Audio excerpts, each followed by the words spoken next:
Vamos agora à entrevista do dia com Maria Lídia Flandoli. Faltam apenas 2 dias para o ministro mais antigo do Supremo Tribunal Federal, Celso de Mello, decidir sobre a possibilidade de vários réus condenados pelo chamado mensalão terem um novo julgamento. Para falar da importância dessa decisão final, hoje recebemos a advogada criminal Luísa Najib Eluf, que foi procuradora de Justiça do Ministério Público de São Paulo e também integrou a comissão de juristas nomeada pelo Senado para propor a reforma do Código Penal. Muito obrigada. Agradeço a sua presença. Bom, há um clima assim, de grande expectativa em relação ao que pode acontecer em relação a esse julgamento do chamado mensalão na próxima quarta-feira. Houve empate dos votos, quer dizer, dos 11 magistrados, 10 votaram 5-5. Não há certo ou errado ali, é a interpretação da lei, a maneira como eles votaram, a consciência de cada um. Sim. E é uma decisão técnica. Nesse sentido, se é uma decisão técnica por pessoas tão qualificadas e empatada, o que a gente pode esperar como sendo assim aquilo que norteia a decisão de quem vai desempatar do ministro Celso Mello? Ele vai fazer um voto ao pé da letra da lei, outro voto técnico ou outras variáveis podem e devem até pesar? A opinião pública, a imagem da instituição, a consciência dele próprio. Bom, eu não gostaria de estar na pele do ministro Celso de Mello nesse momento, mas eu acredito que ele vai decidir de acordo com a consciência dele, porque é um homem sério, um homem ético, muito experiente, ele é o mais antigo do STF. E ele vai, lógico, sopesar todas essas variáveis que você falou, e terá que tomar uma decisão. Acho até que essa decisão dele já está tomada. Ele já tinha elaborado o voto antes da sessão ser suspensa pelo presidente Joaquim Barbosa na semana passada. Agora, claro, ele pode mudar, ele ainda não apresentou o voto. E eu acredito que é importante a opinião pública, é importante a questão política, mas acima de tudo, é importante o que ele acha justo fazer. Eu acho que essa será a maior consideração dele. E por que eu acho? Eu fui aluna do ministro Celso de Mello e fui colega dele no Ministério Público de São Paulo. Eu conheço um pouco da personalidade dele. Eu tenho uma admiração profunda por esse ministro, porque ele é um poço de sabedoria. Ele é o homem certo para estar nesse papel no momento. Eu até desconfio que talvez ele vote a favor do cabimento dos embargos infringentes, porque ele já esboçou esta opinião antes. E acho que também nesse caso, Maria Lídia, é preciso entender que esse recurso chamado embargos infringentes, ele é aplicável a todo e qualquer réu neste país.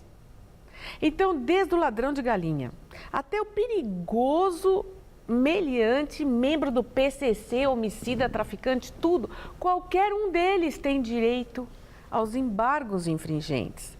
Então, não é porque é réu do mensalão que ele está sendo favorecido. Que foi apresentado que é prerrogativa do Supremo Tribunal Federal. Qualquer réu desse país não chega lá. Não, qualquer réu não chega. É em tese, mas veja bem, tem que ter um bom advogado que consiga, através dos recursos, de todas as possibilidades dentro do direito, a chegar na corte maior. Mas né? Isso é uma outra coisa, porque um réu que é julgado em primeiro grau pelo juiz da vara criminal, depois ele recorre para o Tribunal de Justiça do Estado. Já no Tribunal de Justiça do Estado, há previsão dos embargos infringentes.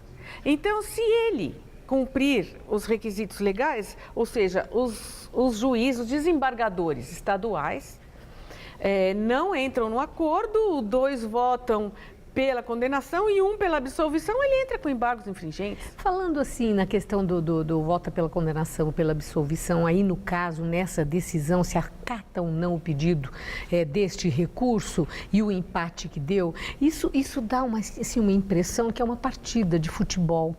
teve até prorrogação e agora vai decidir no pênalti. Então, fica uma indagação, a justiça é assim tão vulnerável, ela pode resultar uma decisão... dependendo do acaso, porque até a consciência daquele que julga é algo que para o cidadão comum é muito relativo, a consciência dele, mas e daí? Ele tem os valores dele que não são universais, né? Isso não existe. A lei não oferece uma segurança? Nesse caso, existem duas interpretações. E não podemos dizer que há 5 ministros corretos e 5 ministros errados. Quer dizer, na verdade, existe o entendimento de cada um. E é por isso que a nossa lei estabelece que sejam 11 os ministros, para não dar empate. Porque o empate é algo muito comum. Veja que o Tribunal do Júri é composto de 7 jurados. Quando o Tribunal do Júri foi criado no Brasil, eram 12, tinha empate toda hora. Então, para não ter empate mais, passaram para o número de 7. E a ideia é que eles discutam e cheguem a uma conclusão. Às vezes a conclusão unânime não é possível. Vai por votação. A nossa justiça é toda erigida sob esse sistema. Então, não há nada de se estranhar. Pode acontecer e justamente o número de 11 é ímpar para que alguém desempate. No seu entender, se eventualmente Celso Mello der o voto daquilo que se argumenta que possa chocar a opinião pública e reforçar a ideia que justiça no Brasil existe só para pobre, que pobre não consegue contratar grandes advogados e não tem essas oportunidades todas que a lei oferece. Pode acontecer alguma coisa que atinja a imagem do Supremo, uma frustração na opinião pública, ou ao menos daqueles que foram para a rua e que fizeram grandes críticas a essas denúncias todas de corrupção? Olha, os brasileiros e brasileiras, eles estão tão cansados da impunidade. A impunidade é realmente uma desolação para o Brasil, né? Eu concordo que aqui existe impunidade, concordo e acho que devemos reclamar da impunidade. Mas nesse caso do mensalão, não há um privilégio, está havendo até um prejuízo para quem está sendo julgado diretamente pelo STF. Porque se estivesse sendo julgado pelo Tribunal Estadual, que não é nem o federal, eles teriam o direito líquido e certo dos embargos. Sem a celeuma. Sem celeuma nenhuma, eles têm direito. E o fato deles serem julgados novamente não significa que eles serão automaticamente absolvidos, não. Apenas haverá uma nova discussão sobre essas condenações e isso é algo que é garantido no nosso direito para todo e qualquer réu. Isto não é privilégio de quem é julgado diretamente pelo Supremo Tribunal Federal. Agradeço muito sua entrevista. Uma boa noite, muito obrigada. Gabriel.